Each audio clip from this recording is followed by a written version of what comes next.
a ò kí ń parọ́ mọ́ èèyàn àti kí ń ba tèèyàn jẹ́ àwọn èèyàn mọ̀ wá ní ìyá alájẹ kọtù gbogbo àwọn tó wà ń bí abiyamọ ni wọ́n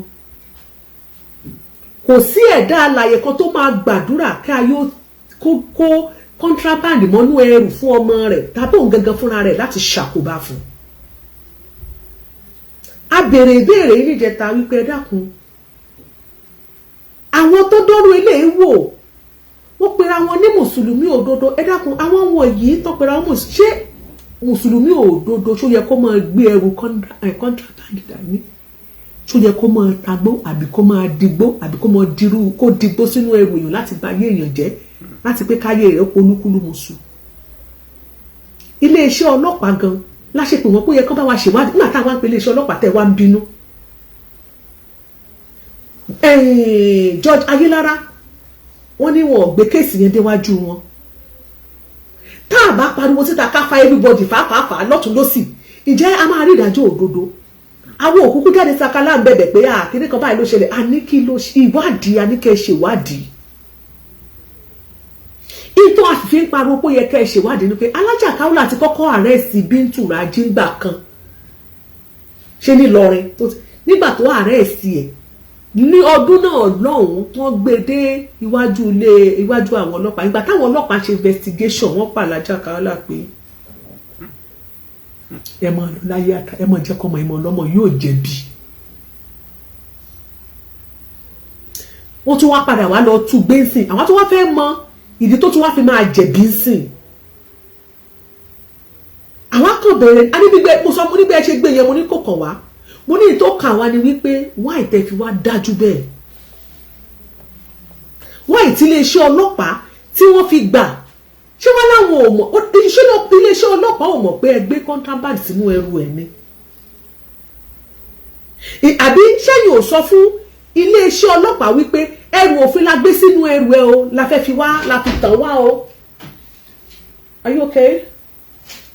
Just go, I'm coming, okay? I'm coming, yeah. You have highs, oh yeah, go and put the highs back on your hair. I'm coming now, okay? Okay, I already did. Okay, thank you. You can close the door. I'm coming. Your food is coming. Happy Meal? The Happy Meal? Yeah, Abi has a sister? Yeah, and her son has money. Okay, good. Just close the door. I'm coming. Thank you, sweetheart. Inta sọ nìyẹn. Èmi ò ní sọ̀rọ̀ kí ni wọ́n sọ bẹ́ẹ̀ mọ́. In tó fa ọ̀rọ̀ ilé lé. Ẹ jẹ́ kó bá wa yànnàná díẹ̀ sí. Hello? Hello? Hello? Hello, Yalaye. Bó ni? Ẹjọ́ olódarí kọ́mi sí program ẹ̀. Ẹ bá wa dárúkọ yín fáwọn èèyàn wálé kan lè mọ̀ pé yìí ni. Orúkọ mi ni Alhaji Adébárí Ọ̀kanlọ́mọ. Okay. Oh, God bless you. They said they aren't taking the video. Lẹ́tìrí issue dem discuss ó kọ́ mi gbọ̀ngbọ̀n. Orúkọ mi ni Adébẹ̀. Lọ́wọ́rí gbogbo tí wọ́n bá máa ṣe láyé ká máa rántí ọdún tó máa kó àwa níparí náà sáré. Ẹja máa bẹ̀rù Ọlọ́run.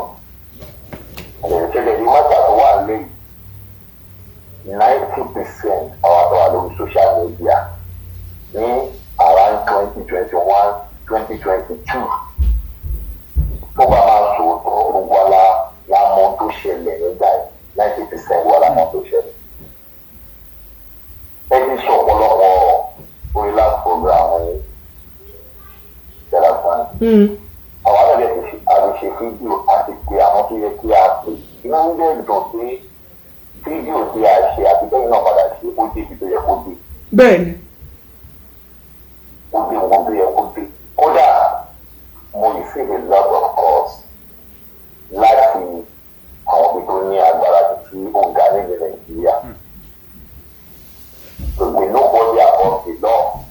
Ẹnìkan ò lè yí òfin orílẹ̀-èdè Nàìjíríà padà.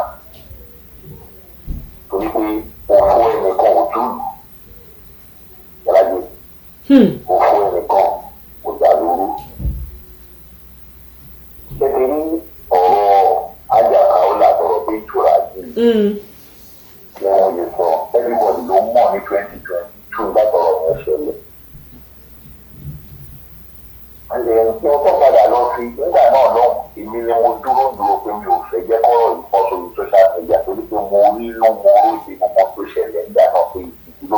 fún àwùjọ ìsìláàmù pẹ̀lú ohun tó ṣẹlẹ̀ pẹ̀lú àjàkáwọlá nínú ọ̀rọ̀ yìí.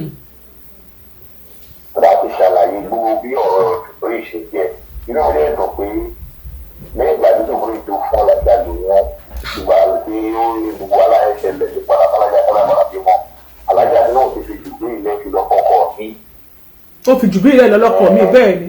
lọ́la ṣùgbọ́n ẹ̀sìn àtúntò gbọ́ ìdí mo sọ ọjọ́ yẹn tí mo fi dí àwọn lẹ́fẹ̀ẹ́ bẹ́ẹ̀ jùgbé ti padà sílẹ̀ ẹ̀sìn náà tí àǹtí náà sọ lánàá ó ti fi dí àwọn lẹ́fẹ̀ẹ́ jùgbé ti padà sọ́dọ̀ alájà. ó ló ra fóònù 3 weeks ago mo gbọ́. wọ́n láwọn ò lè gbọ́ yín dáadáa ibo lẹ́wà kò clear dáadáa o. gbọ́ mi dáadáa tẹ̀. bóyá kẹ̀kẹ́ pè lórí normal call.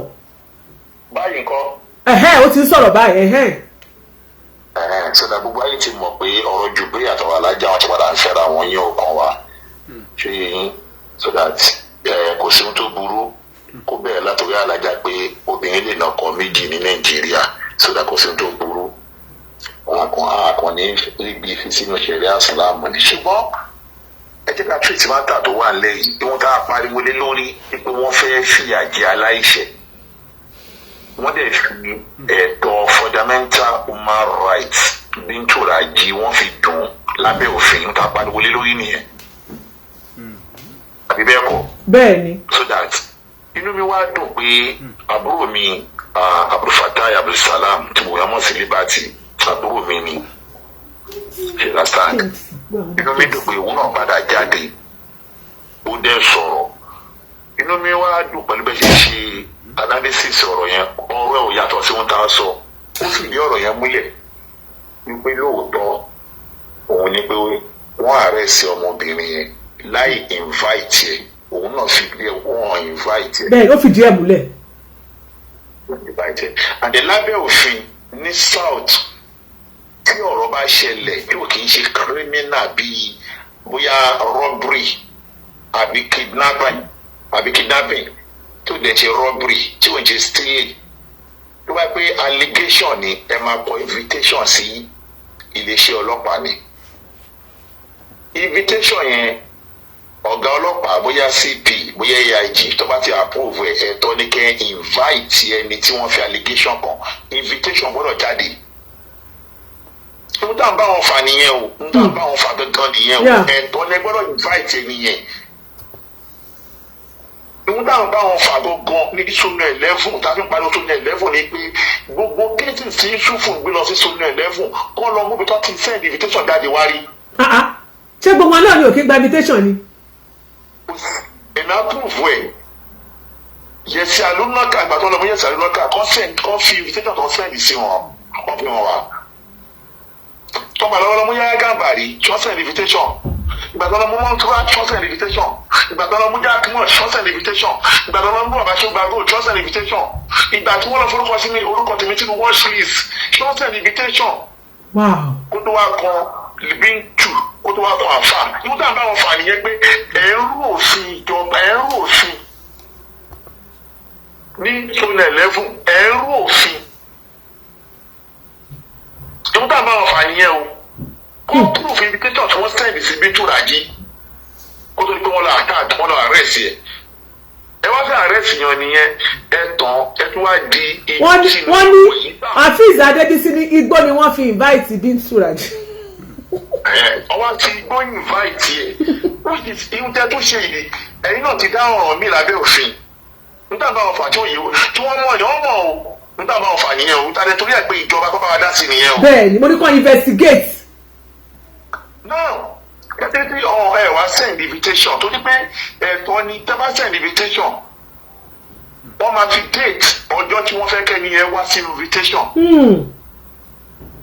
date ẹ gbọ́dọ̀ wà ń bẹ̀ so iléeṣẹ́ ọlọ́pàá máa wá sọ fún ẹni tó kọ petition wípé ọjọ́ báyìí o ìwọ náà wá o wọ́n ti invite ẹni tó mú ẹ̀sùn ẹ̀ wá that's normal táwọn méjì bá wá jọjọ́ wájú ọlọ́pàá àwọn ẹni tó wá jẹ́ IPO kéèsì yẹn á wá kó wọn lọ sí ọ̀dọ̀ AC àbí ọ̀dọ̀ commissioner àbí ọ̀dọ̀ AIG ẹni tó bá lead tíìmù yẹn wọ́n wá interrogate wọn tó bá interrogate wọn yẹn lọ́pọ̀ ní investigation true bẹ́ẹ̀ ọlọ́pàá máa mọ ẹni tó jẹ̀bi àtẹni tó jáde pẹ̀lú ẹ̀rí tó bá jọ kó jáde. God bless you. tó dàgbà ọlọ́pàá ìgbà tí ọlọ́pàá bá ti wá mẹ́ni tó jẹ̀bi tó jáde ọlọ́pàá máa béèrè pé ṣé tọ́kẹ́ parí ọ̀rọ̀ yìí láàrin ara yín àbí ẹ̀ lọ ilé ẹjọ́. That's normal. But I'm talking one in yet. Nobody has to see that. You won't prove me wrong. I'm a member of friend of police. That is what I mean. So you may know. Mo fi. And mo use my work padà.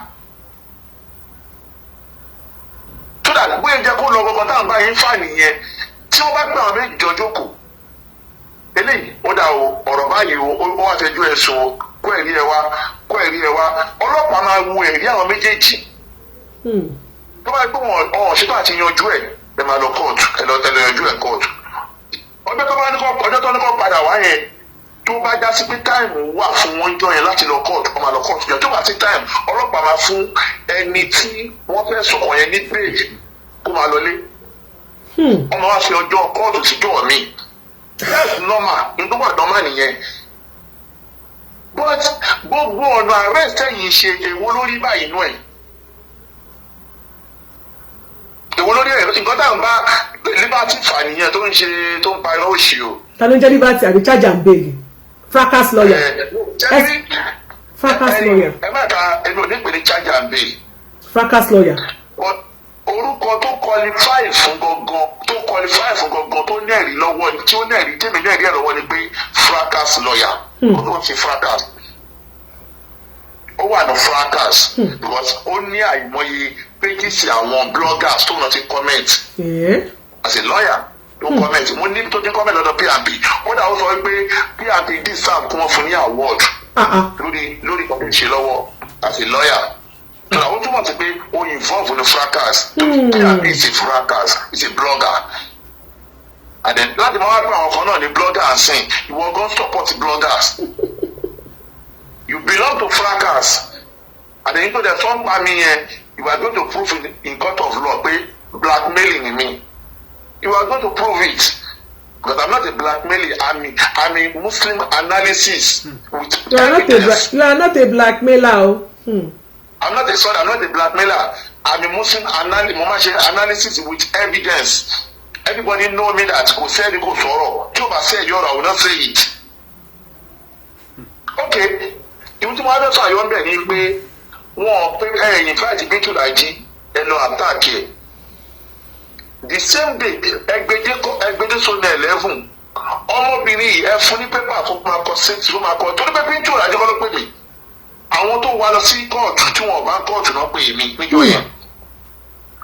Èmi mo wá ní pé kọ́ńtà ìbá mi lọ sí sọ́nà 11 nígbà tó bá dé sọ́nà 11 wọ́n jẹ́ kó yé mi pé wọ́n ti gbé lọ sí kóòtù but wọ́n fìdí ẹ̀ múlẹ̀ pé wọ́n fún pépà tó kọ sétímẹ́ǹtì kò tí ì kọ sétímẹ́ǹtì yẹn débi kankan tó fi gbé lọ kóòtù kí wọ́n lọ gbé wá ní fáìdì wọn fún sétímẹ́ǹtì Bintu jáde wá ló parí ló kọ sétímẹ́ǹtì tán.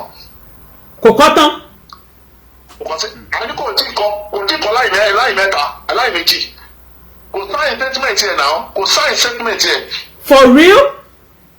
Yes, kò sign statement yẹn. Kódà wọ́n pè é pé kó padà wá lẹ́gbàá tó kó ní kóòtù wọ́n ní kó wá ní àná Monday kó wá tí Òṣogbo kó wá complete statement yẹn. Ọlọ́pàá. Tó bá gbọ̀ kó lọ. Tó bá gbọ̀ kó lọ. Wọ́n ní kó jẹ́ ẹ̀ padà wá kó jẹ́ wá complete statement yẹn kó lè fi ṣí sínú fáìlì. So kó lè wá fi sínú kó lè jẹ́rìí pé ó kọ statement kó tó dé court. Yes, ọmọ ọba gate ẹ̀. Naija, I love you. Ẹ̀yin èèyàn mi, Naija. Ọmọ ọba títí di náà ọmọ yóò ní statement ẹ̀rẹ̀ ti gbé lọ court. Tó bá dé ẹ̀yìn Liberty wa sọ pé ọlọ́pàá ti ṣe 90% investigation ìgbóná ti ṣe tánà àti bàbá bá ṣe. God, ṣe bí statement yẹn ló yẹ kó lò kó tiẹ̀ ká. Both parties lè máa investigate now. Okay, mọ́tò tàlàjà gbé wáyé ìpẹ́tí tàlàjà bọ̀ òun ni pé ó parọ́ wípé Bintu Raji ó tẹ̀tí kámẹ́rà sínú hòtẹ́ẹ̀lì fún òun ó rìkọ́ọ̀dù nékẹ́ẹ̀dì òun ó wá sẹ́ǹdì ẹ̀ sí ọ̀kanlọ́mọ àdúgbò social media gbogbo ẹ̀ tó wà lórí mídíà yẹn jọ dandan sọ̀rọ̀ yẹn tí ó lò tọ́ ní sórí bẹ́ẹ̀. Kò rí bẹ́ẹ̀ torí pé nígbà yẹn ìwọ ló dúró fún ìwọ nìkan ló dúró fún. wọ́n lè káwọn yòó níbẹ̀rù Ọlọ́run. Fred. Nígbà tí ìwòwò Kaola máa jáde everybody mọ̀ pé ọ̀dọ̀ Saheed Shittu ló ti jáde everybody mọ̀ ní 2022 èmi mò ń defend Kaola nígbà náà. Why tó wá pọ́n ọ̀nà ọ̀rọ̀ yẹn sórí èmi àti Bintu. Ọmọ pé lọ́la mo dúpẹ́ bless you. Mo lọ Bintu ní 2022 tí mo lọ sí Dubai.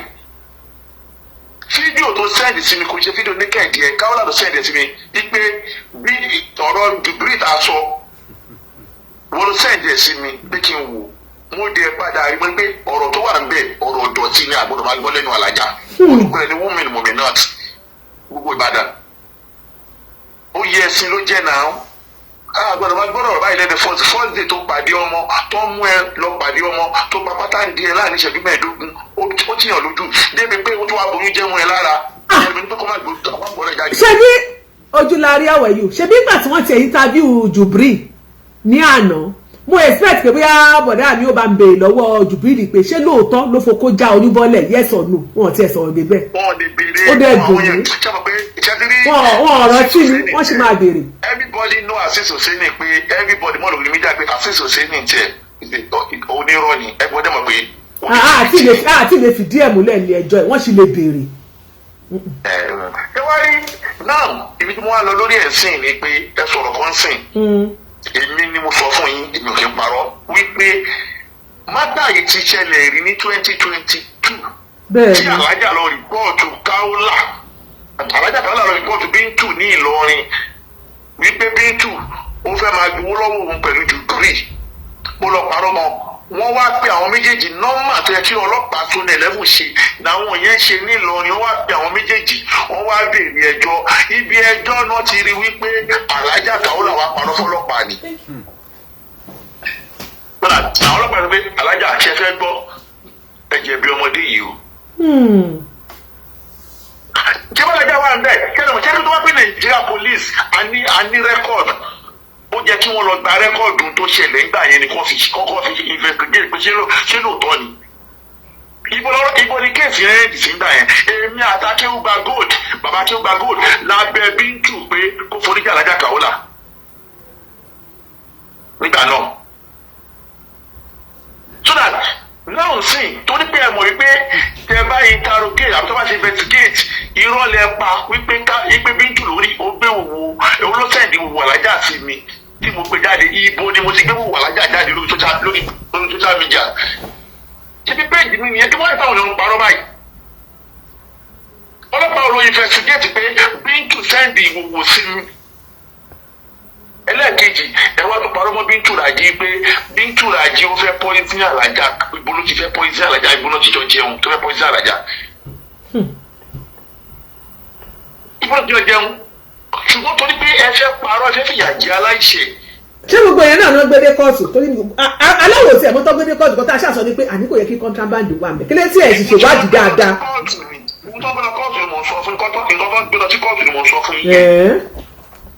wọ́n ní pé Bintu Raji rìkọ́ọ̀dù gbogbo Alájà ó sẹ̀ǹdì ẹ̀ sí ọ̀kan lọ́mọ orúkọ mi wà nínú charges yẹn náà.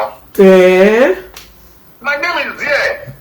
Ẹ̀gbọ́n kí ló ìjẹ́ yìí sí iléeṣẹ́ ọlọ́pàá wá sí ìsorúkọ ẹ ti wọ̀n bẹ́ẹ̀ ǹjẹ́ wọ́n wá pè ẹ́ láti wá ṣèwádìí látẹnu tiẹ̀ pé kí wọ́n náà wá kọ statement. òun náà wọ́n ti ń béèrè pé investigator ọlọ́pàá ṣe kí ṣé wọ́n ṣe pè mí. ooo náà mo ti ọ̀rọ̀ ṣẹ̀ṣẹ̀ wáyé mi dáadáa sí ìwọ náà wá rí.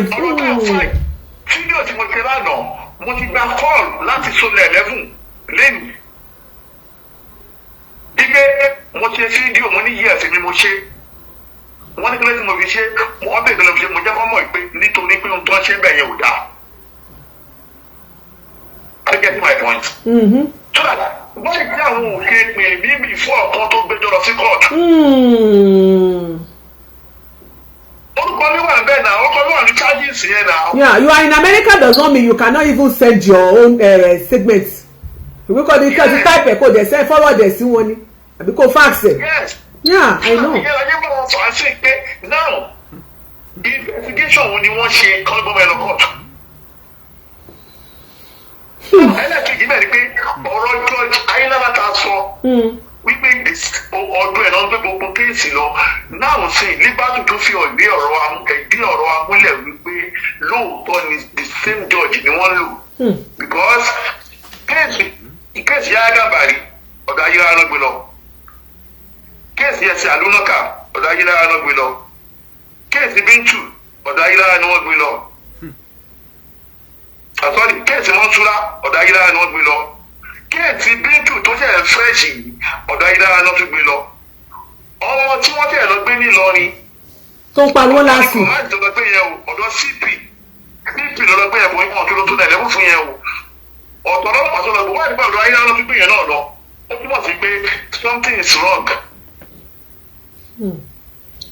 àti ní pé kí iléeṣẹ́ ọlọ́pàá bá wa ṣèwádìí àti Ọ̀yọ́ àti Ọ̀ṣun gọọmenti. no àwọn legal dream kí ló máa ṣe wájú adájọ́. àwọn chief judge. tí Bintu sọ ọ̀rọ̀ lọ pé mi pé Bintu kò yẹ kó sọ̀rọ̀ bẹ́ẹ̀ ó ní right láti sọ̀rọ̀ pé sọ̀rọ̀ because òun ló wà victim nínú mátà ìkólé máa àdéhùn kejì bẹ́ẹ̀ pé ihun tí adájọ́ yẹn sọ wípé ó wà available tí Bintu gbọ́ ìgbà tí Liberty ń ta kò máa fún ní bail tábàjọ́ ní pé ó wà available lójú Bintu ó rẹ̀ pé adájọ́ ẹ̀ẹ́pù òun ni adájọ́ ò ẹ̀ẹ́pù ẹ̀ right yẹn ló sọ right yẹn ni wọ́n fún ní bail it's the right. There was a difference between right and help. Adájọ́ help well. Right yẹn ni wọ́n fún ní bail because it's all available under the law. Ẹlẹ́ẹ̀kejì level 15 ọdúnkọ̀lọ́ ọmú wá tẹ́lẹ̀. Kí ló dé tó ní padà jáwá sí level 10 nítorí pé àwọn kan ti involve sí mi. So that gbogbo kan tí Bintu sọ yẹn according to bó ti understand ló ṣe sọ. ṣùgbọ́n àwọn ansàtò ibẹ̀ Judge Ayélujára wípé kọ́ wà very very careful kọ́ má torí ìbànújẹ́ ẹni kọ́kọ́ fi dà lóru ìbànújẹ́ ẹni kọ́ ò tún lò ó. ẹ wo bẹ́ẹ̀ ṣe ń build kárí àyẹ̀bọ̀ kó tó ní bẹ́ẹ̀ débi tẹ́jẹ́ kó tó ní fi wọ́n ṣe ọ̀gá fún gbogbo adájọ́ níbẹ̀ yẹn. bẹ́ẹ̀ ẹjọ́ ṣé judge ẹyọ kan tó wà ní magistrate court nìyẹn lọ́ṣogbo. George pọ̀ ní magistrate court náà wọ́n á ní Judge Ayélujára.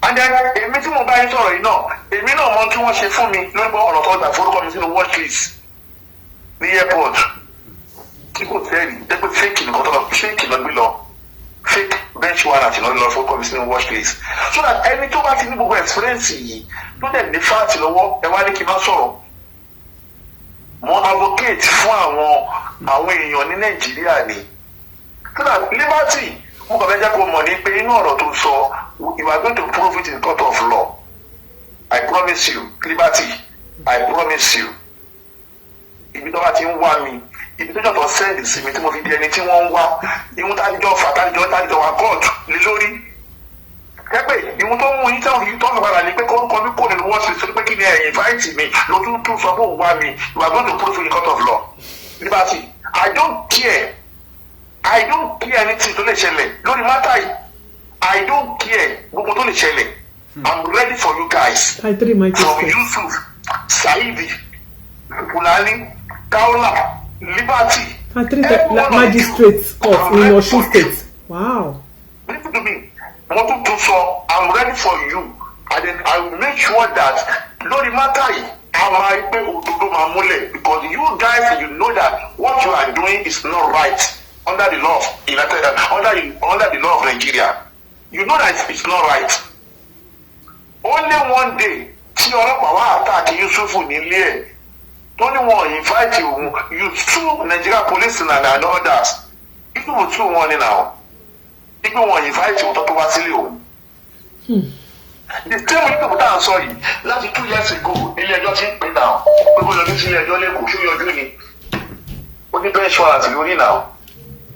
Ìwọ Liberty Saidi Shittu òun ṣe lọ́ọ̀yà fún Saidi Shittu ní 4 bench warrant lórí náà wáyé tó lọ sọ̀rẹ́dà Saidi. Kaola tó ń sọ̀rọ̀ yìí náà sí Kaola yìí náà ní bench warrant lórí náà wáyé tẹ́ lọ sọ̀rẹ́dà Kaola. You guys you don't respect Nigerian law. You guys you don't respect Nigerian law. You are just creating your law by yourself, which is Nigba. Justice must be done in Nigeria. Thank you very much. Oh, that's sir. God bless you. That's you. Mo sọ pé gbogbo ohun tí a fẹ́ fà díẹ̀ yọ òun ni wípé ṣé lóòótọ́ ni wọ́n gbé arábìnrin ní ìyákàìyáká ṣé lóòótọ́ ni wípé kò lákọsílẹ̀ kankan lọ́dọ̀ àwọn ọlọ́pàá ṣé lóòótọ́ ni wípé wọ́n kó ẹrù òfin sínú ẹrù ẹ̀ ìtara tá tó ṣe àwárí ẹ wò mí tá tírú eléyìí bá ṣẹlẹ̀ láwùjọ tá ò bá sọ̀rọ̀ tá a bá dákẹ́ tá ò bá sọ̀rọ̀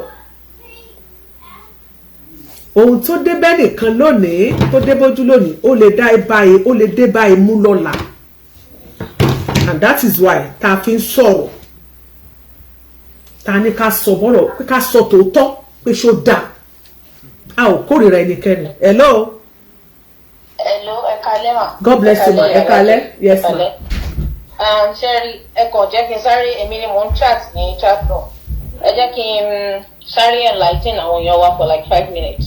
Okay ma. There's a difference between judge and magistrate. Okay. Now you understand. Ẹ ṣé ma. Now, Sherry, àìmọ̀ òfin ó máa ń dààmú a lot of us. Especially ní Nàìjíríà àìmọ̀ òfin. Ó ti affect a whole lot of people. Sherry, ní Ọ̀ṣun state. Bẹ́ẹ̀ni ma. Ọ̀ṣun ní 19 judges. 19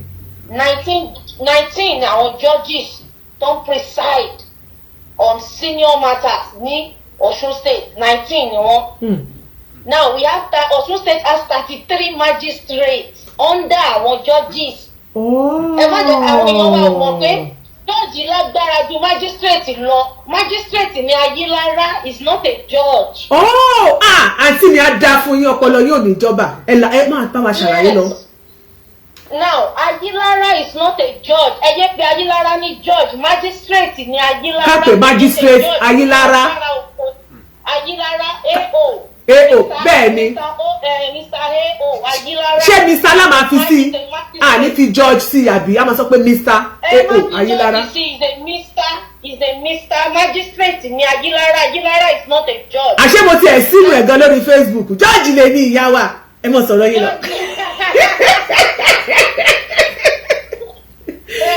Ẹ jẹ́ kí n wá bọ́rọ̀ mi lọ. Yes ma. So 19 péré ni judge tí gbogbo Ọ̀ṣun state ní wọn ju 19 lọ péré.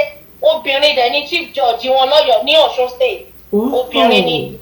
A máa lo opportunity yìí láti kọ lẹ́tà sí chief judge lọ́ṣun state kan bá wa rí sí magistrate yìí. Now under magistrate a ní grade 1 a ní grade 2. In fact Ayilara is a grade 1 magistrate. Bẹ́ẹ̀ni grade 1 ni. So I'm telling you now kò ní agbára kankan kò lágbára tó judges. Àwọn judge pọ̀ dáadáa ní Ọ̀ṣun state.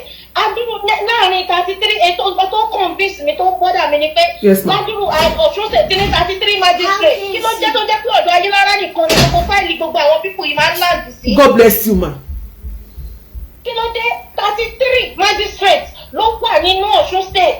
Kí ló jẹ́ tó jẹ́ pé wájú Ayilara ni gbogbo fáìlì gbogbo àwọn Muslim clerics máa ń lọ gbogbo àwọn àgbà ọ̀dọ̀ Ayilara ni. Ládùrú láàrin 33 kí ló ṣẹlẹ̀ sáwọn 32 tó kú tí wọ́n fi ń gbé fáìlì lọ síwájú wọn. Ẹ ṣé màá mi. Now so I need ká bẹ̀ chief judge Ọ̀ṣun state kó bá wa dá sí ọ̀rọ̀ Mr. Ayilara yìí. I need ẹ̀ ó ti sọ̀rọ̀ ẹ̀ di judge torí àwọn èèyàn mú àwọn ọmọ ìwọ̀nba gbára ló wà lọ́pọ̀ ẹ̀. Now lórí ọ̀rọ̀ now I will advise mo fẹ́ throw out a few advice legal advice. Yes ma.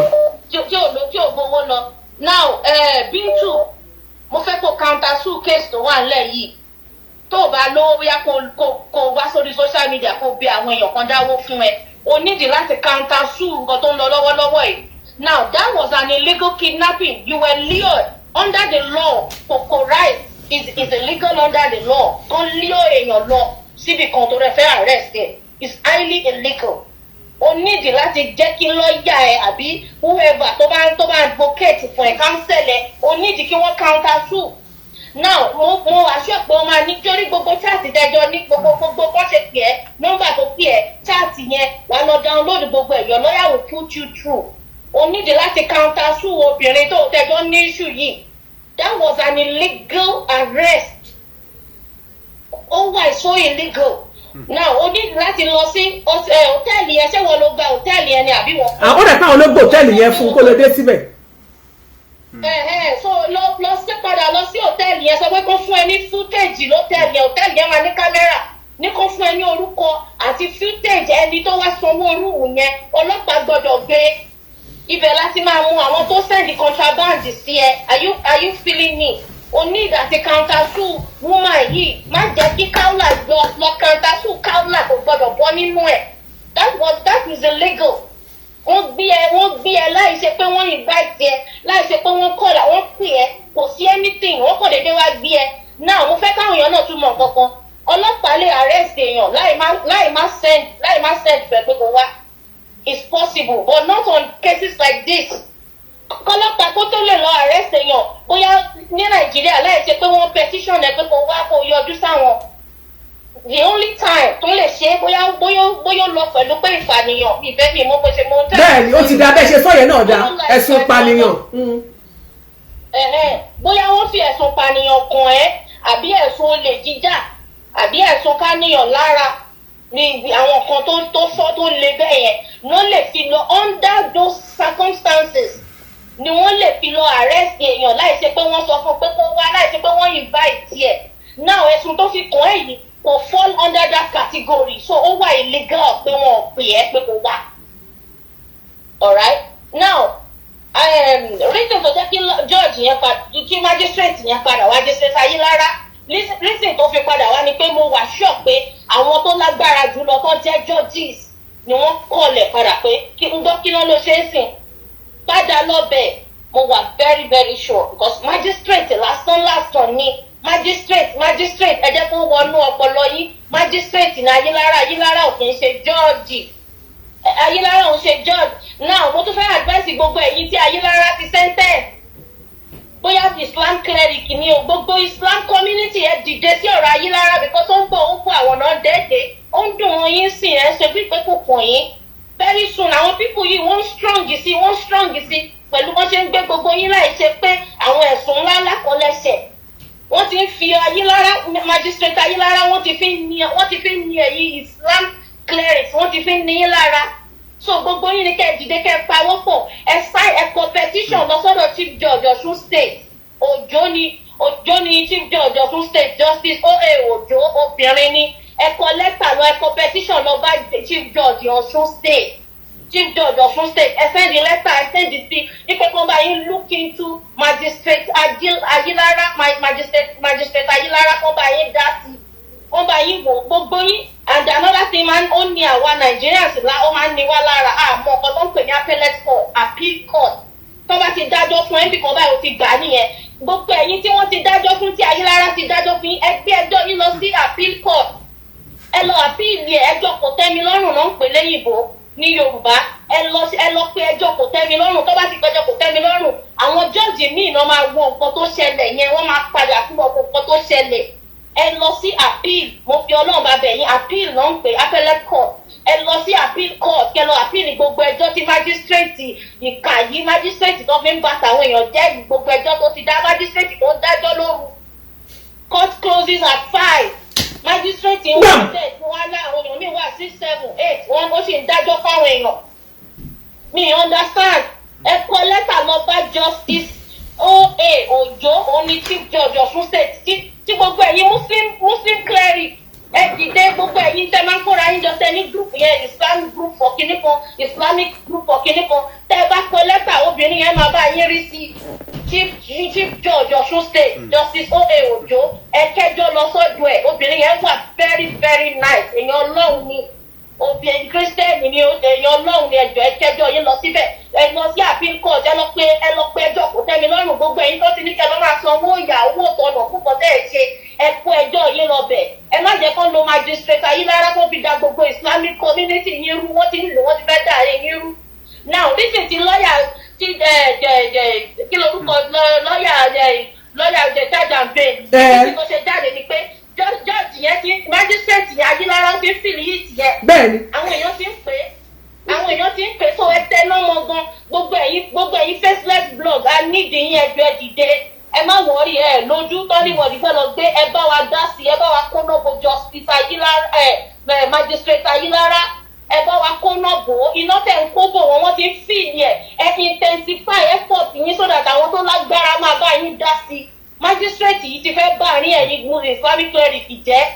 tó bá yá ẹ̀ nílé jáde sọ nǹkan kan mọ́ ẹ ti ń ṣọ́ ẹnu yín ẹ̀rù ti ń bà yín wọ́n ti kọ́ tó lè fẹ́ kó ṣẹlẹ̀ sí yín nìyẹn kò wọ́n yẹ fẹ́ dá ẹ̀rù lẹ̀ ó fẹ́ sọ̀rọ̀ ẹ̀jẹ̀rù jẹ̀jẹ̀ láàrin ẹ̀yin Islamic cleric ẹ̀ ti dé this is not the time láti máa sọ pé mo láìkì ọ̀kan lọ́mọ mi láìkì Bintu àtẹ́lẹ́ ìkọ́ rẹ́ẹ̀tì tó ń ṣe ń gbé gbogbo ẹjọ́ yín lọ sọ́dọ̀ èèyàn kan ṣoṣo láàrin èèyàn 33 ó ti tó kẹ́ dìde sí ẹ dìde ẹ lọ kọ lẹ́tà lọ bá justice O.A. Ojo obìnrin ní oní chief judge Ọ̀ṣun state ẹ kọ lẹ́tà kẹ́ lọ bá gbogbo ẹ̀yin tí justice Ajílára gbogbo ẹ̀yin tí lọ́yà charge and bail yìí gbogbo ẹ̀yin tí lọ́yà yìí tó ti kó yín lọ síwájú Ajílára ẹ lọ sí appellate court ẹ lọ pé ẹjọ́ kò tẹ́mi lọ́rùn fún gbogbo cases yẹn pátápátá gbogbo owó tó ti gbà lọ́wọ́ yín náà máa dá padà gbogbo ẹ̀yin tó dín ẹ lọ́wọ́ sọ 2 million 5 million ẹ kó ẹjọ́ yín lọ sí appeal court kẹ́ ẹ lọ gbé ẹjọ́ yín síbẹ̀ pé Ajílára dábì ní kọ̀tù bọ́ bá rí péyàn bíi 5 ti gbẹ́jọ́ Ajílára ìwá páwọn láti ẹjọ́ tó dá fún wọn máa rí sí kóòtù wọn ẹ̀yẹn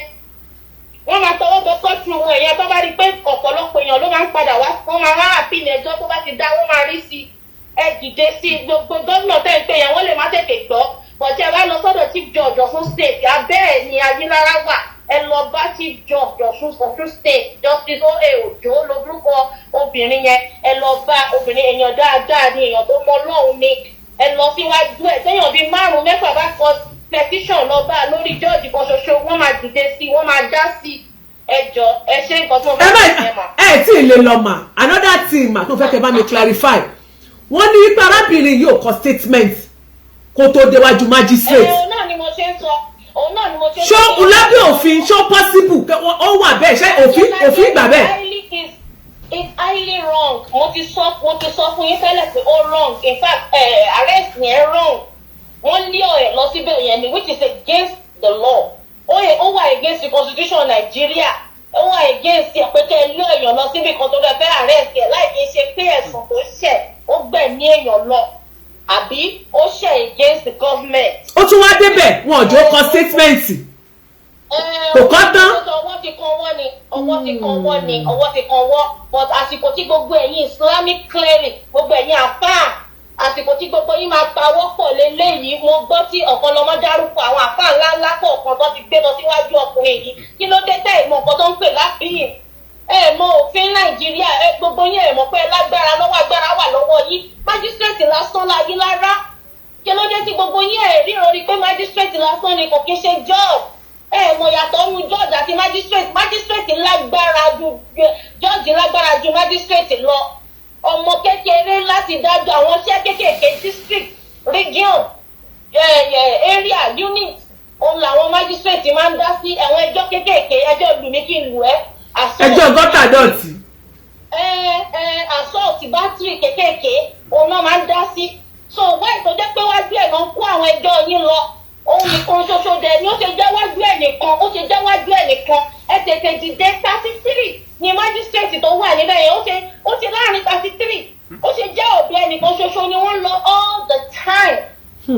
ẹni ọ̀dọ̀ ẹ̀ náà ń gbé yín lọ tó bá mélòó mi ìwájú ẹ̀ ni tó bá mélòó mi ìwájú ẹ̀ láàrin èèyàn 33 kí ló dé tí fáìlì yóò láǹdì síbò mi kí ló dé àwọn questions tẹ́ máa béèrè nìyẹn ẹ tètè ẹ máa lọ sí appeal court bí bàbá wa kan bàbá wa Akéwùgbà gold wọ́n ṣe lágbára tó tọ́ ní làákàyè tó ó yà mí lẹ́nu pé wọ́n náà gbé ẹjọ́ wọn náà lọ sí wájú jọ́ọ̀jì yìí wájú májísírèètì yìí ẹ̀dẹ̀ lọ́lọ́ àpíìlì ẹ̀ kí ló dé tí gbogbo yóò mọ ẹ̀mọ́ agbára kò tẹ́mi lọ́rùn ẹjọ́ kò tẹ́mi lọ́rùn ní agbára gidigidi nǹkan tẹ́ ń sọ ni pé rárá mi ò gbà ẹjọ́ tẹ́ dá ìkí ṣe tèmi mi ò gbà wọ́n wá gbé yín lọ sí ẹni tó lágbára ju ẹni ẹ lọ wájú ẹ̀ jọ́ọ̀jì náà wọ́n ṣẹ̀ṣẹ̀ wá gbé yín lọ sí wájú jọ́ọ̀jì magistrate lásán láyé lára grade 1 lásán lásán ni kò ní agbára rárá àti rárá ní ìmọ̀bí tán ló ti lágbára tí lọ́ọ̀yà pẹ́pẹ́ lọ́ọ̀yà gbẹ̀gbọ̀gbọ̀ tó bọ́ta tó tẹnu ẹ̀ ń wá yọ̀ ó dùdùkútù. charge and bail. Àwọn lọ́yẹ̀ ẹlẹ́bi. Charge and bail. Lọ́yà gidi kó máa sọ àwọn ọ̀rọ̀ tó ń sọ àǹdẹ́ mo tún rántí nǹkan kan mo fẹ́ kẹ́ lọ kóòtù ibi tí lọ́yà yẹn ti sọ pé kóòtù àwọn. That's a serious comment to make under the law, because the court of law belongs to the people. It is for the people and by the people. So ẹni agbára gidi àwọn èèyàn wọn agbára wọn àwọn Nigerians ò mọ òfin táwọn gan ní lọ́wọ́ agbára wà lọ́wọ́ gbogbo yín náà agbára wà lọ́wọ́ yín kí ló dé kẹ́ẹ̀kọ́ lẹ́tà lọ àpíìlì kẹ́ lọ kẹ́ gbé ẹjọ́ yín lọ sọ́dọ̀ àpíìlì. ó mà lóun fẹ́ arrest mi ó mà lóun retí mi ó ní kó fún ní information mi pé òun máa ń fẹ́ gbé mi. ààrẹ o ìṣèlú kẹwọn bí mo sọ fún yín pé yín nílẹ̀ láta mo sọ fún yín pé mo sọ pé kẹ́ máa retí pé wọ́n máa lè dín fún yín wèrè lọ́kùnrin ó ti mú gbóyó torí ó máa ń kọ́mẹ̀ntì kiri ni. fracas lawyer ni. fracas lawyer ó máa ń kọ́ bẹ́ẹ̀ lórí TikTok ẹ máa bá ó máa ń kọ́mẹ̀ntì kiri ni mi tí ìlú èèyàn bẹ́ẹ̀ yẹn rí ìgbésí ayé mi kò ní reputation gidi lawyer Liberty you have no reputation I'm telling you right now ó ní reputation kò ní reputation gidi láti bí síbẹ̀ yẹn ẹlẹ́bi pátápátá ẹlẹ́bi pátápátá ni ṣẹ́rí bí ṣọ́ra ẹ̀ o. kò mọ òfin so ẹ jọ̀ọ́ torí Ọlọ́run ẹ lọ kọ́ọ̀tù ibi tí lọ́ọ̀yà Liberty ti sọ pé kóòtù àwọn nǹkan tẹ́ fi máa lọ sápìlì nìyẹn pé ẹ wo nǹkan tí lọ́ọ̀yà àwọn sọ pé àwọn làwọn ní kóòtù yẹn so mi ò fẹ́ mo fẹ́ kẹ́ ẹ tún ẹjọ́ ìdá a fẹ́ tún ẹjọ́ ìbẹ̀rẹ̀ gbogbo ẹ̀yin tó tán ti dájọ́ fún bẹ́ẹ̀ gbogbo yín ẹ dìde ẹ pawọ́pọ̀ ẹ dìde wọ́n ti ń gbé yín lẹ́yọ̀ kọ̀ọ̀kan wọ́n ti ń gbé yín lọ wájú ẹ̀ wọ́n ti ń gbé wọn lọ wọ́n ti ń gbé wọn lọ lẹ́yọ̀ kọ̀ọ̀kan gbogbo yín sì ẹ̀ sọ pé. kọ̀kàn mi n ò kún ṣe mùsùlùmí ẹ má ṣe kọ̀kàn mi ẹ̀mẹ́ tó kàn láàrin ẹ jẹ́ tètè dìde. èmi kò ṣe mùsùlùmí èmi tí mò ń sọ̀rọ̀ ìtúsẹ̀ ni mi àbí mi sínú Kristẹni ni and I'm still a bona fide celestial gan ni mi bí mo ṣe sọ̀rọ̀ yìí. hallelujah o. so hallelujah jàre. so mò ń sọ fún yín pé kẹ́ ẹ dìde àánú gbogbo yín ṣe bí bó ṣe ń mú yín kọ̀ọ̀kan ẹ wo bó ṣe ń mú yín bí ẹ̀dìyẹ wọ́n mú yín lẹ́yìn mi tí ìrírí wọ́n rẹ̀ sí yín lẹ́yìn wọ́n gbé yín lọ wájú ayélujára lẹ́yìn ayélujára adájọ́ bí yín kẹ́ lọ kó 2 million lẹ̀ adájọ́ pé kẹ́ lọ máa bẹ̀bẹ̀ kẹ́ lọ máa bẹ̀bẹ̀ lórí íńtánẹ́ẹ̀tì kẹ́ lọ sínú newspaper adájọ́ wèrè ẹjọ́ bẹ́rìbẹ́rì wọ́n dájọ́ lé gbogbo yín lọ́wọ́ ẹ dìde kẹ́ parapọ̀ this is the time àsìkò lélẹ́yìn ẹ seek retribution ẹ dìde ẹ má sọ pé torí ọ̀pọ̀lọmọ ló tẹ̀sí lọ́wọ́ ẹ hẹ́ẹ̀tì ọ̀pọ̀lọmọ àtọ̀rọ̀ ọ̀pọ̀lọmọ kọ́ lélẹ̀ ó máa kàn wọ́n náà lọ́la ó máa kàn ẹ́ ìwọ àpá tó ń gbọ́ ìtò òròbí yàtọ̀ sí nǹkan tó kàn ẹ́ ó ń bọ̀ wá kàn ẹ́ eléyìí tó máa ń lọ kiri lọ́yà tó ń kọ́mẹ̀ntì kiri yìí tó bá yẹ eléyà máa ṣe àwọn tó ń kọ́mẹ̀ntì náà a máa arrest àwọn tó ń kọ́mẹ̀ntì náà a máa sùn wọn lọ sí wájú Ayílára ó ti jẹ́ wájú Ayílára nìkan ni èèyàn 33 magistrate 33 láàrin 33 ó ṣe jẹ́ wájú ẹnìkan ni gbogbo yín lọ wájú ẹnìkan ni ṣé kò yẹ kẹ́ ẹ rí pé nǹkan míì ti wọ̀ ọ́ lẹ́yìn ẹlẹ́kìnní ẹ̀kejì ẹ̀kẹta ni màá ti fura pé kí ló ń ṣẹlẹ̀ ń bí báyìí so ẹ ṣe mo kàn fẹ́ gbogbo tí òtí máa yẹn ti ṣe gbogbo tí òtí lọ́ọ̀yà wèrè yẹn ti ṣe ẹ lọ kọ́pì gbogbo ẹ̀ pátápátá ṣé ti ẹ̀ rí ó ti ẹ̀ dáràn sọ́dọ̀ ìyálájẹ́ gidi ó sọ àwọn ọ̀rọ̀ tí ẹ kó sọ. God bless you ọ̀rọ̀ bí mi ìmọ̀fin ni ọ̀rọ̀ burúkú. tó bá ti sùn yẹn kàńtà sùn. lẹ́sẹ̀kẹsẹ̀. àkókò máa ń dùn mí káwọn Nàìjíríà wọn. lẹ́sẹ̀kẹsẹ̀. kàńtà sùn wá já padà fún wàhálà rẹ̀ sọ̀hún náà wá kàńtà sùn òun náà ẹ̀ wà jọ máa tálẹ̀ ẹ̀ méjèèjì tí ò bá tún tẹ̀ lọ́rùn bẹ́ẹ̀ tádájọ́ yẹn bá dájọ́ yẹn tí ò bá tẹ̀ lọ́rùn wá tún gbẹ́jọ́ yẹn wá tún tọ́jú sọ́ọ̀tì nǹkan tó ń pè ní fight for finish yẹn ló wà lẹ́yìn fight for finish ní kẹ́ẹ̀ fi ṣe ẹja wọn gbà ẹja ẹjọ́ nígbà kúrò wájú Ayílára magistrate lásán ni kò ṣe judge ẹ ṣe ìyálàjẹ. God bless you ma ẹ ṣe thanks for your time. Thank you ma. ẹ ṣe o.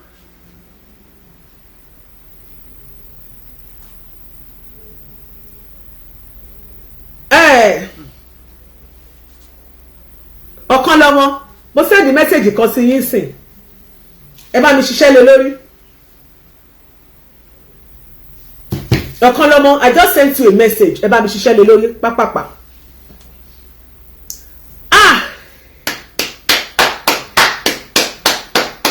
ẹ bá mi pàtẹ́wọ́ fàǹtì. ṣe rí i pé ọ̀rọ̀ aṣiwèrè nìkan ló mọ ń yàtọ̀.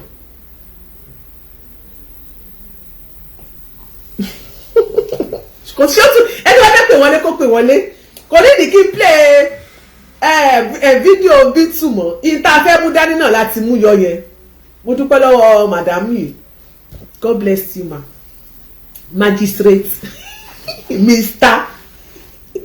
wọ́n lápẹ̀lẹ̀ George wọ́n ní èsè George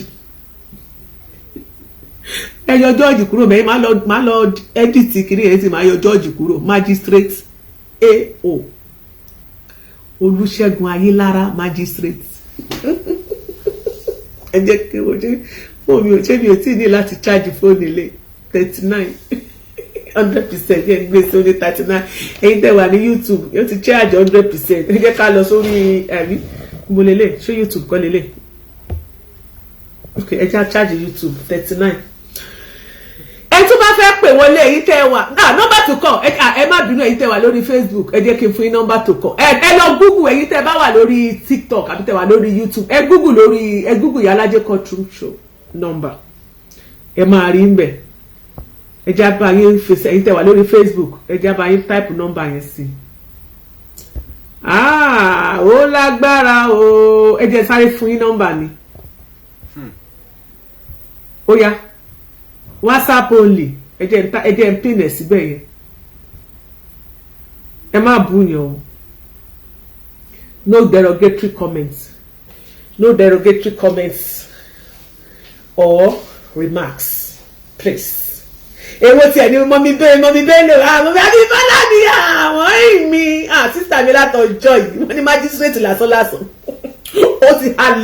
ó ti halẹ̀ dànù máwọn àwọn mùsùlùmí àní nǹkan tèmi sọ ni wípé ó ṣẹ̀ sọ́wọ́ lónìí tó bá di lọ́la ó lè ṣẹ̀ sí tán nǹkan tèmi sọ tí mo fi ń jà nìyẹn ẹ̀yin tí mò ń jà fún mi ò mọ̀ yín rí àwọn tí wọ́n ń gbé wọ́n ń ṣe fámìlì mi wọn kì í ṣe fámìlì mi ṣùgbọ́n Yorùbá sọ wípé ohun tí ò lórúkọ méjì wọ́n ní kò dá náà ló ń jẹ́ ẹ jẹ́ ń fi mẹ́sẹ̀gì sínú ó yẹ kí n lè play mẹ́sẹ̀gì ń bọ̀ bọ́n mo fẹ́ fi mẹ́sẹ̀gì sí bí o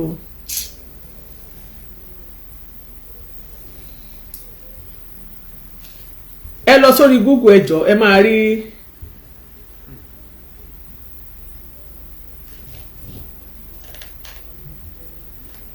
ẹ jọ̀ọ́ náà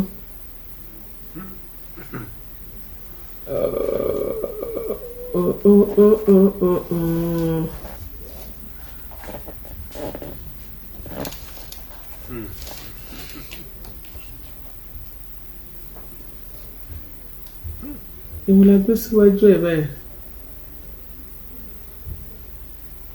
we appear as a chat okay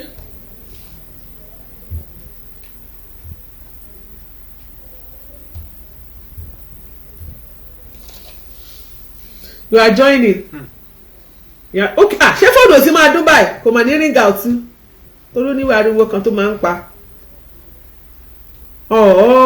ẹ má bínú àwọn èèyàn ti ń pè wọlé ẹ má bínú o ẹ jọ̀ọ́ I'm just showing ẹ má bínú hello Ajia hello sir. Yes, Adéyínká ló sọ̀rọ̀ láti Ìlọrin. God bless you sir. George Ojo yẹn is a very strong woman even government fẹ́ yọ but ó jẹ́. ṣé kìí ṣe òun ló ṣe ti Timothy Adégòkè ń gbà yẹn ṣé nìyẹn ni. Yes tó sọ pé àwọn èèyàn dúró tì gan ṣe fẹ́ ní Àgàbàgebè ṣé Ayílára nìkan ló wà ní gbogbo Ọ̀ṣun state tó sọ magistrate Ọ̀ṣun state tó sọ pé òun nìkan ẹjọ́ èèyàn kan òun yóò dájọ́ bí èèyàn bíi mẹ́wàá tó sọ pé gbogbo kéèsì ṣòfò òun ló máa ń gbọ́ kéèsì àwọn gúùpù wọn ló máa ń gbọ́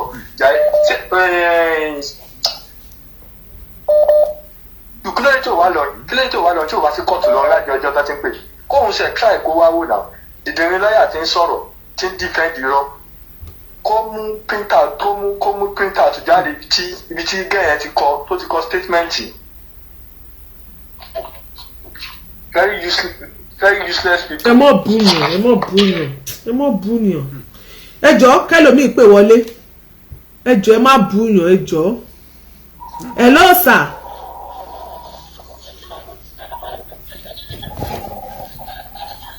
hello sir ẹ ti wọlé o hello sir ẹ kálẹ́ sir God bless you sir ètò ọlọ́wọ́ pẹ̀lú. àmì sà. Iṣẹ́ tẹ jálálẹ̀ ti pọ̀. Àtàrọ̀ làwọn náà ti ń jáṣẹ́ wọn bí because a ti tẹ̀bọ́ sí káàkiri bí wọ́n ṣe ń ṣe nìyẹn o. Àwọn pín náà ní kéèsì nípò tí wọ́n lè yọjú fa.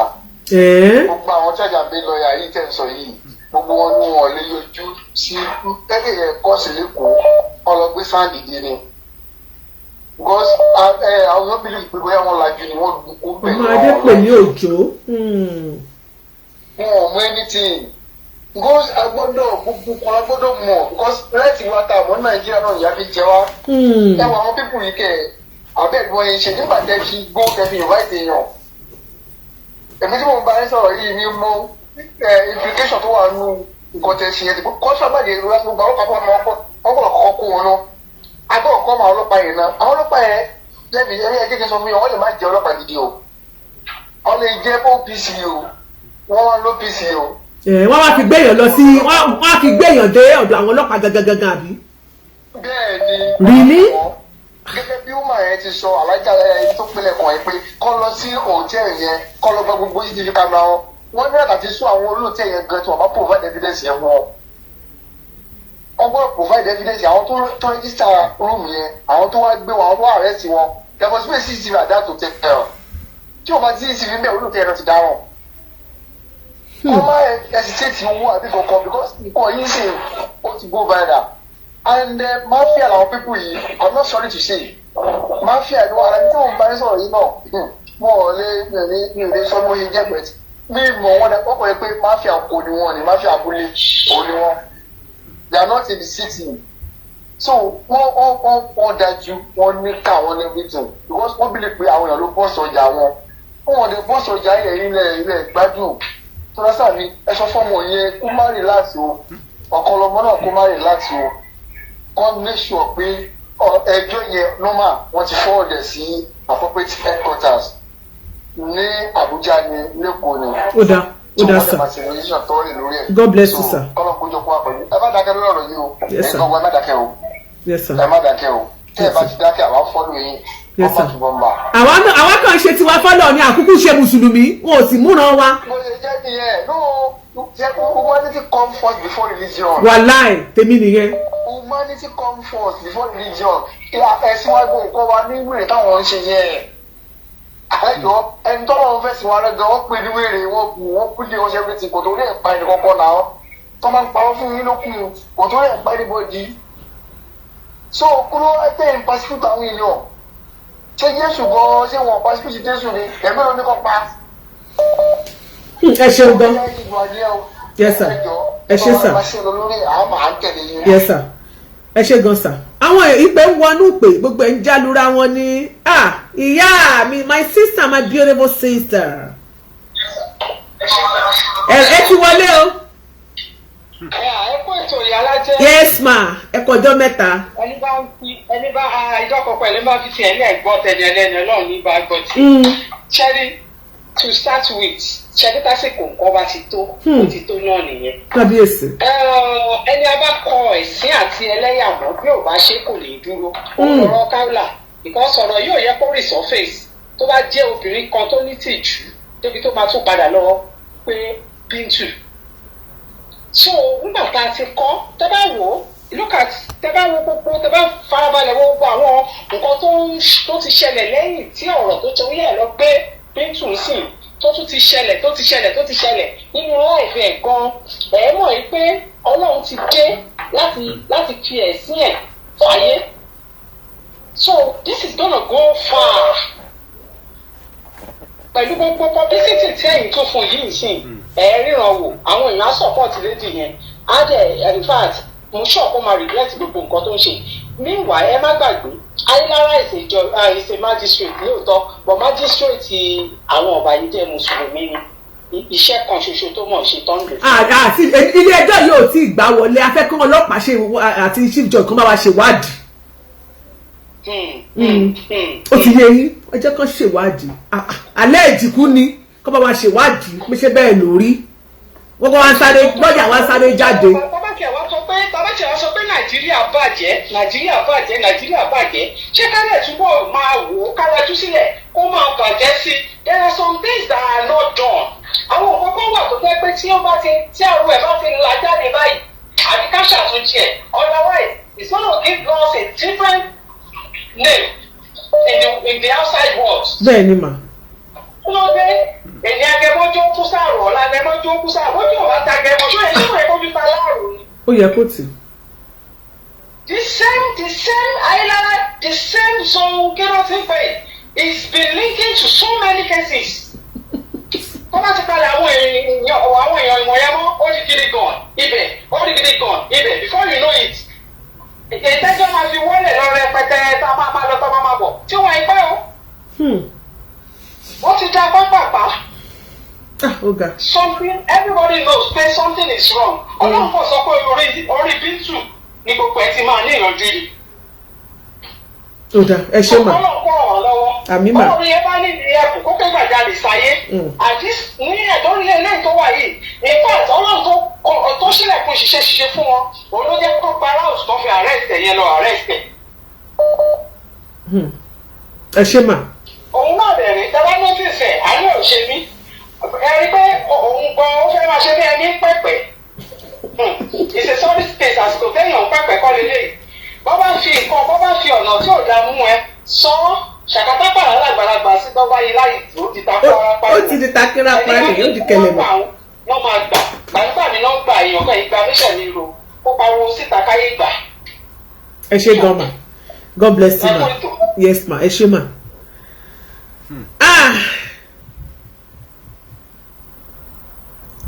Àní a sọ pé tí àwọn Yorùbá sọ inú ẹ̀ náà láti máa mú ẹ lọ́ọ̀sà ní fikún ẹ lọ́ọ̀sà ẹ lọ́ọ̀sà ọkọ ẹ ti wọlé sà. Ẹ kálẹ́ sà. Dr. Kamal ló sọ̀rọ̀ láti lọrin. Ẹ̀yin ẹ ti lọrin ẹ káàbọ̀ sọ ẹ káàbọ̀ dókítà wa. Ẹ̀yin first thing david kan máa sọ ni pé contract kan sọ fún Bintu Raji. Yes sir. Kókó lọ gba fundamental human rights now. Okay sir. Ṣé àwọn people yìí they were after her life ni. So o gbọ́dọ̀ get party yẹn. Ṣé òun ò tẹ́ pé ìlú àtàjọ travel tá a máa ń lọ sí umrah abaj. Ṣé rí nǹkan tó kíní gbọ́dọ̀ ra cannabis tó ń gbé sínú ẹ̀ yẹn. Tẹ́lẹ̀ bí abiru Dubai ló ń lọ tó ń arrange pẹ̀lú àwọn tó máa ń ṣiṣẹ́ ní airport yẹn. Wọ́n máa pa tó bá dísáàbì. Wọ́n pọ̀ tẹ́ni tó bá gbé wọlé ni wọ́n pọ̀ tẹ́ straight. So irú nǹkan bẹ́ẹ̀ so ó yẹ kó tètè ní kó lo native sense ẹ̀ kó tètè mọ̀ pé there is fire in the mountain. Èmi tó máa ráyè tó yẹ pé ń bá ráyè ní access àzọlọrin ó yẹ kó sọ fún pé wọ́ọ̀ ló ń jà so kó kọ́kọ́ gbọ́rọ̀ àti òláwà àti òrọ̀sùn lẹ̀ kó fèsì pé this is my life kó kọ́kọ́ fight fún sustenance of our own life gangan that is one. Ṣẹ́yìn mo mọ Fatai dada gbàtàwá school he was in the medical school kò tó pé wọ́n ń gbọ́ program yìí. Ta ló jẹ́ Fatai? Liberty Fatai ló ń jẹ́. Oh Liberty stadium ẹ máa sọ wípé fracas lawyer mo ń gbọ́ yín.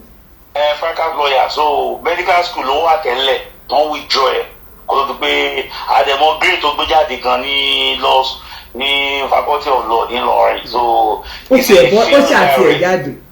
So we know even ó tiẹ̀ tún ju charger gbé lọ́ọ̀yà lọ àwọn lọ́ọ̀yà tó tiẹ̀ ní tí o just like with US imam tọ́jọ́ wà ń lọ ẹgbẹ́ náà so it doesn't have credibility so my own stake is òun náà tètè try kó gba fundamental human rights yẹn láti lè fi sustain ààrẹ and kó náà gbé kéèsì yẹn wá sí Ìlọrin because ní Ọ̀ṣun state civil ni tó bá gbé wá sọ́dọ̀ wa ní Ìlọrin the criminal case ni so àwọn kan loopholes ẹ̀ ti wà tó lè fi tètè fight those things one for the fact that pé wọn invite ẹ under the constitution kò tí ì parí statement tán pé sign. ó ní access sí lọ́ọ̀yà irú pé for the fact that pé ẹ jẹ́ kí n pe lọ́ọ̀yà mi tó lè tún gba fóònù lọ́wọ́ ẹ̀ so wọ́n ti breach right ẹ̀ fúnra rẹ̀ so ó lè fight fún yẹn, so there are many loopholes tó lè fi charge àwọn people yìí padà, and everybody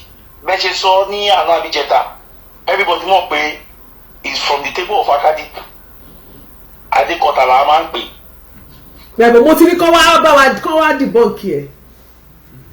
Kò lè debunk because Nexus ni everybody mọ̀ pé zone 11 yẹn òun ló máa ń lò, and the same magistrate yẹn náà òun ló máa ń lò. So even magistrate yẹn, I heard from the security report pé àwọn National Judicial Commission gan wọ́n ti investigate àwọn NJC wọ́n ti investigate from the reliable source because àwọn míì náà are you with me? Mo gbọ́ sà. So àwọn míì náà ti in competition through the NJC pé this is what this man is doing is in fact is a ó kàn ba law profession jẹ́ ní state yẹn, and for the avoidance of that everybody ti mọ̀ pé this man is a court with àwọn Akadi. Tó dìgbà yẹn ẹ jẹ́ kó ṣèwádìí kan sọ fún wa, ẹ ṣeun gan sà. A ti gbéṣẹ́ fún iléeṣẹ́ ọlọ́pàá àti Ọ̀ṣun state government, God bless you doctor. A ti gbéṣẹ́ fún àwọn tó máa bá wa ṣèwádìí. Èyí tẹ́ ń pè wọlé mọ̀ pé gbogbo kọ́ọ̀lù yẹn ń já wọnú ara wọn ni o. God bless you sir, you are welcome sir. Sir? Ẹ kálẹ́ sir, God bless you sir. Mo ti wà lórí ètò. Bẹ́ẹ̀ ni sà, ẹ ti wà lórí ètò. Ok. Èmi mi iṣẹ́ ọmọ Nàìjíríà pàtàkì ní ọmọ Benin kò. Ọmọ Benin, mo mọ̀ ẹ̀yin lẹ máa ń pa wọ́n wá sọ̀rọ̀. Bẹ́ẹ̀ ni sà. Ok. Ẹ má bínú àwọn afáàná fẹ́ ọlọ́run yìí bú wọn. Ẹ má bínú. Àwọn náà ń kọ́ ìtàn pípọ̀ kì í ṣẹlẹ̀. Ẹ sọ pé kí n lọ sọ bẹ́ẹ̀. Ó wà ní àwọn afáàná. Káwọn bá fẹ́ pe Tinubu, wọ́n pe Tinubu lónìí. Ó wà ní wọn tó máa ń pe Ṣèyí Tinubu, wọ́n pe Ṣèyí Tinubu. Ó wà ní wọn tó máa ń pe ọ̀gá DSS Nàìjíríà, wọ́n pe ọ̀gá DSS Nàìjíríà. Ẹ̀yin ẹ̀rọ ọ̀bẹ ẹ mọ yàn bẹ́ẹ̀, ẹ sì á yàn àwọn èèyàn yín jẹ, ẹ dákẹ́, ẹ sọ̀kò kàn mí, ẹ sì mọ àwọn èèyàn ńláńlá. Àwọn èèyàn náà ẹ wá fi ń ṣèlárì. Ẹ̀yin ló fi ọ̀kan ọmọ nísìn àwọn onígbèjà wọn. Ọ̀rọ̀ dájú. Ẹ fún sáyẹ́nsì tó ní bẹ́ẹ̀ sọ̀rọ̀ sí mẹ́rin. Èyí tó kiri bẹ̀ láti yọ yìí. Òun tó ń fọ́ mọ bàbá olówó kan, bàbá olówó tó lọ́ ṣe ibú. Àwọn àkọ́kọ́ ọ̀nà táwọn Tinubu táwọn gbogbo ẹ̀ka já sí, àwọn àmì ń ṣe ìyànà. Ọlọ́run ṣe bá ti wá tẹ̀ wọ́n náà lórí wọn pè wá. Pàṣẹ inú wọn bí ni kò máa wo bí náà, ọmọ wa gbára kiri, ọmọ ṣèyàn tó tọ́. Wọ́n sì mọ yàn, ẹni pé ṣe Tinubu kọ́ pé Chief Judge Nàìjíríà kó dá sọ́wọ́ tí ń ṣẹlẹ̀ yìí. Àwọn àfẹ́ dá sí i, yẹpẹ̀ náà náà ṣe kiri. Èmi ọmọ Benin, inú wọn bí mi. Àwọn èèyàn lọ́sẹ̀ ọmọ dá ń bí ẹ̀kọ́ àwọn afárá ní ìka gbogbo ẹ̀. Táyé Yusuf Kálọ́mù. Ẹ̀wọ̀n fọ́ọ̀lù dákẹ́. Ẹ ra sà. Ẹ ṣe ń sà. Àwọn afárá ní ìka àwọn ọlọ́sọ̀gá ìlànà náà. Kẹ́kẹ́ ọ̀rọ̀ yìí. Wọ́n lè pe Tinubu sẹ́yìn tí ìyànkan ò ní dá sí. Wọ́n lè pe Ṣèyí Tinubu kò tẹ́ ọ̀gá tẹ̀ lè pè. Káàní ìjọ́sìn májísírètì ayélujára tó lò ó. Tọ́pọ́dé ń bọ́ ọ̀rọ̀ yín sí bíọ́sì. Ó sì ń gbọ́ òun yẹn ní, ó ń gbọ́ ọmọ yín ẹ sì ń dákẹ́. Ọ̀kan ọmọ tí ìṣọmọ Ìlọrin náà, òun ní gbèjà ní. Ó tún gbẹ̀yìn, ó tún ṣàbúrú fún. Ẹ ṣé gan sà, God bless you sà. Àmì sà, ẹ ṣé sà, Ọlọ́run á pọ́n yín lé o, ẹ ṣé tẹ́ bá wa dá sétò. Ẹ bá káwọn èèyàn wá o ní Kútọ́nù.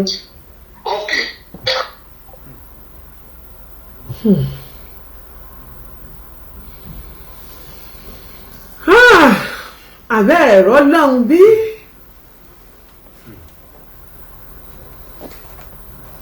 Èmi ò kàn fẹ́ káwọn èèyàn máa sọ wípé ká máa bá wọn dáṣà kò kàn mí. A fẹ́ kí ibi ó ṣẹlẹ̀ sẹ́nìkan ọ̀kan wa. Mi ò wá láti gbé anybody ṣubú. Hello sir. Ẹ kálẹ́ mọ̀, a fẹ́ dá sétò ni mà. Ẹ bá wa dá sí mà, ó dà pé obìnrin ni yín o. Ọkùnrin ló sọ̀rọ̀. Ọkùnrin ẹ ra sà. Yes ma, okay. Nǹkan tí mi kàn fẹ́ sọ ni pé defamation of character yìí. Àwọn ìlú òyìnbó wọn kì í ṣe criminal civil ni tí o bá defame anybody wàá gbé lọ sí court ìyẹn lè charge fún 30 million ìwọ náà lè charge fún 50 million ọlọ́pàá dẹ̀ máa wo judge máa wo evidence kò sí kan tó kọ ọlọ́pàá ń bẹ̀ nǹkan táwọn ìlú òyìnbó ń ṣe nìyẹn and our law system àwọn kíní ló gbé wá àwọn òyìnbó ló gbé wá fún wa àwọn òyìnbó dẹ̀ lo criminal defamation mọ́ because wọ́n fi ṣe they call it sedition law under the colonial list government wọ́n fi máa ń àwọn tó bá fẹ́ protest pé àfẹ́ ìbò mọ́ wọ́n fi máa ń ti àwọn èèyàn mọ́lé ni so Ọmọyẹlé Sowore òun náà ti ń campaign against cyber stalking cyber crime pé anything tó bá jọ bẹ́ẹ̀ yẹn kó gbé lọ sí civil ni ní pé it should not be a police case wọ́n ti fi portable lẹ̀ lẹ́ni because Ọmọyẹlé Sowore ọlọ́ba Saheed Òṣùpá ó dẹ̀ sọ fún pé kíní personal dispute ni kò yẹ kó lo ọlọ́pàá ìgbà tó dẹ̀ sọ fún Saheed Òṣùpá dẹ̀ withdraw a case and Saheed Òṣùpá is not even a religious person, he is a musician so nǹkan tẹ́ ẹ̀yin tẹ́ wà ní ìlú òyìnbó tí ẹ kẹ́ bá wa campaign ní sìn ní pé ẹ fẹ́ kẹ́ bá wa campaign ní pé we don't want criminal defamation nǹkan tó bá ti jẹ́ kí criminal defamation wà wọ́n á máa lo ọlọ́pàá ẹni tó bá ní resources irú defamation yẹn sìn àwọn ẹni tó bá ní owó ni tálákà wọn ò lè sọ pé tálákà ò lè gbé irú kéèsì yẹn lọ kí ni gbogbo àwọn tẹ́ bá rí pé defamation o there is money into it so what we are saying is that we don't want criminal defamation so ẹni tẹ́ wà ní ìlú òyìnbó ẹjọ́ yẹn kò sí kan tó ń jẹ́ criminal defamation they cannot arrest you people do so kẹ́ bá wa campaign fún ìjọba Tinubu Àbíkẹ́ Dábírí then a ní Nigeria embassy ń bẹ̀ so that kí wọ́n sensitize àwọn èèyàn pé we have gone past this kìnìtà ló mú lọ yìí wá Jonathan ló mú ó dà pé Jonathan ló mú lọ yìí wá because mo lọ sí court ńjọ́ kan man kan ó dẹ̀ àwọn ọlọ́pàá wọ́n charge bàbá kan wọ́n sọ fún pé ó pe bàbá yẹn ní ọmọ ẹlẹ́wọ̀n bàbá yẹn dẹ̀ gbé lọ sọ́dọ̀ magistrate ìgbà yẹn wọn ò tí ì dá cyber kìíní yìí lẹ̀ ẹsẹ̀kẹsẹ̀ magistrate yẹn dẹ̀ sọ fún ọlọ́pàá pé ọlọ́pàá why should you bring this kind of case to me go to civil court go and sue him ẹsẹ̀kẹsẹ̀ wọ́n dàbí kí bàbá yẹn máa lọ but cyber kìíní tó gbé wá yẹn ó ti ń cause problem ó ní máa kọ́ nílẹ̀ Ìgbò Ìjẹ̀lẹ̀ ló ń pè Ìjẹ̀lẹ̀ yẹn ti wọ́n ti ní kí emergency utaz come up the phone please ẹ ṣé sà.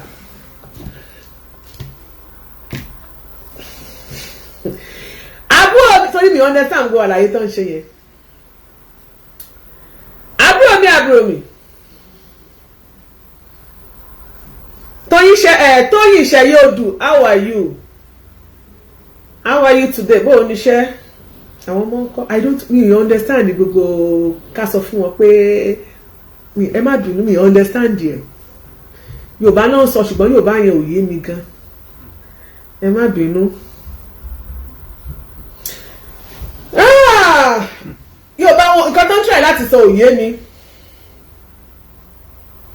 woman mà kọ ọmọ mọ́gàjì wọn lọ́kùnrin ni àwọn torí ọ̀rọ̀ tó ń sọ òye mi ẹ má bínú.